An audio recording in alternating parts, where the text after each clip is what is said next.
పితా, పుత్ర, పవిత్రాత్మ నామమున ఆమేన్.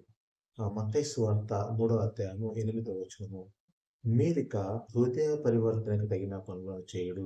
అబ్రహాము మా తండ్రి అని గర్వింపకుడు. ఏలైనా సర్వేశ్వరుడు అబ్రహాముకు రాళ్ళ నుంచి కూడా సంతానమును కలుగచేయను. Praise the lord. ఇక్కడ మనం చూసినట్లయితే ప్రభువు చెప్తూ ఉన్నాడు. మీరిక హృదయ పరివర్తనకు సంబంధించిన పనులను చేయండి. అంటే మనమందరినీ కూడా దేవుడు కోరుకునేది ఏమిటి అంటే హృదయ హృదయ పరివర్తన చెందాలని కోరుకుంటున్నాడు.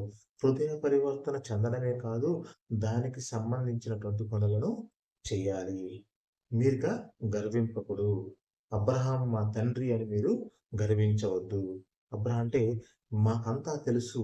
నాకంతా నేను ఎప్పటినుంచో కూడా ప్రభువుని తెలుసుకున్నవాడిని. నాకన్నీ కూడా తెలుసు అని మనము గర్వం చెందకూడదు.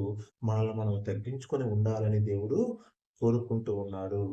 దేవుడు కావాలి అనుకుంటే అబ్రహాముకు రాళ్ళ నుంచి కూడా పిల్లలను ఇవ్వగలడు అనే యొక్క వాక్యము తెలియజేస్తుంది. కాబట్టి మనం చేయవలసింది ఏమిటి అంటే హృదయ పరివర్తన చెందాలి. దానికి తగినటువంటి పనులను కూడా చేసుకోవాల్సి ఉంటుంది.